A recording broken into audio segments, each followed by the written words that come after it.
So in this video, I'm just going to be talking about my blogging experience and how I'm trying to break into a really, really competitive niche, which is B2B marketing with a brand new blog. And I'm going to explain to you my strategy, exactly what it is. So what I'm doing, the first strategy I'm doing is a variety of content, which is two different content types. One, which is like big guides. And we're talking like 2,000 to 3,000 word guides. And this is actually what I just put up so far, just a few different ones. So the blog is b2bhero.co/blog, link in the description below, definitely check it out. But basically I've got these crazy big articles like this one on LinkedIn Campaign Manager. It's like I'm updating it regularly and I'm filling it with like, even putting the video up there, it's like so many words. I think it's like 4,000 words going on everything you need to know about LinkedIn Campaign Manager. So what I'm doing is putting these like really big articles, like this one's LinkedIn Ads Targeting like a Pro, everything you need to know about targeting, really big article again, everything is there that you need to know about LinkedIn Ads Targeting. So I'm putting these really big topics, which are going to be really hard to rank for with a new blog like mine. But I'm putting these up first for the reason that I'm trying to create a blog which actually keeps people reading on the blog. So I want to increase session time with these types, but these aren't the articles that are going to bring organic traffic from Google because I'm going to struggle to rank to start with.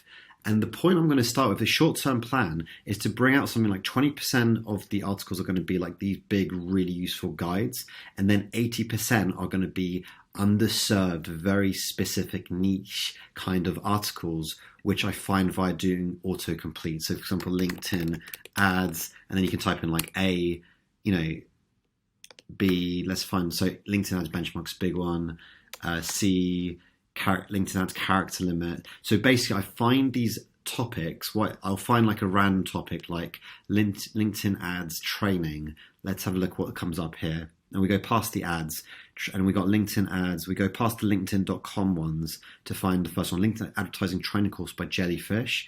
Okay, so they have one. Udemy comes up, CXL. So I can create an article now about what is the best LinkedIn ads training course, right? So now I'm looking at a topic which, could be underserved. Jellyfish, LinkedIn. So they're just talking about their own course. Udemy has one. CXL, LinkedIn launches 6 free courses. There's no, for example, here, there's no article which goes over like the 10 best LinkedIn ads courses, out there. And then, this will probably rank number 1 really easily. So this is an article I'm going to write. So I'm going to write a lot of my strategy for 80% of the articles are going to be underserved topics for the next like 50 to 100 articles. And this is going to build up trust in Google. I'm going to be ranking number 1 for really underserved, like lower volume keywords.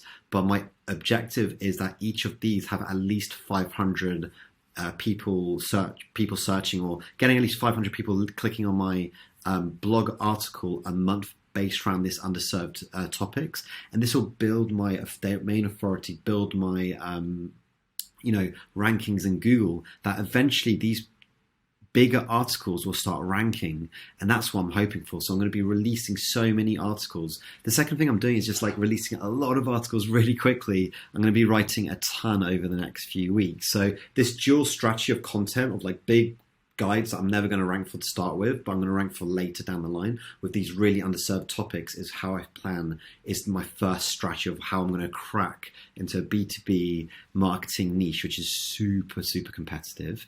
The second strategy is using my YouTube channel to send traffic to the blog, because it's just going to give Google the right signals that people are turning up onto the blog. And the second thing is, by having these bigger articles on the blog, it's going to increase the session time. I'm hoping that not only will people turn up to the blog, they're going to read at least 1.5 to 2 articles or more on average, which will give these really good signals to Google again. And the traffic I'll get from YouTube is actually pretty significant. And my plan around the whole thing is that once I get these different content types moving, and I've got 100 articles already, over the next 8 to 12 months, as I start ranking, it's going to just bring everything up together. And then in the next year, then I'm going to just start writing bigger articles that I can get loads more traffic for, with the objective of getting roughly 50,000 page views in the next like 12 to 18 months. That's my objective. So you can keep an eye on that. I'm going to keep you updated on this journey and tell you exactly the strategy that is working and any updates that I learn along the way. The final thing I want to say about this blog is how I'm going to monetize it. I'm going to monetize it through 3 different ways. And my revenue potential is so much higher than just a normal niche blog, because most people have the first 2, which is ads. You can earn quite good ads. In this niche itself, it's really high ads. Per 1,000 views is how they pay you, and it's really high. I'll tell you exactly how much I get paid when eventually I start getting ads on this site. The second one is affiliates, because it's B2B, there's so many tools and stuff, so I can get a lot of affiliates. All those 50,000 people who are eventually going to be coming or more are going to be signing up to my, potential affiliate links. And the third one, which is the biggest one from a blog, is actually course sales. And between the YouTube channel and the blog, if they're going to course sales, this blog per 1,000 views can make a really significant passive income. It's an incredible business model that I hope to share my journey with and show you exactly, be really clear with what's working, what's not. If I completely fail with this and don't crack it, I'm going to be really open to it, and I'm going to be iterating my strategy as I go, and I'll be updating it here on YouTube. So definitely follow my blogging journey as I go.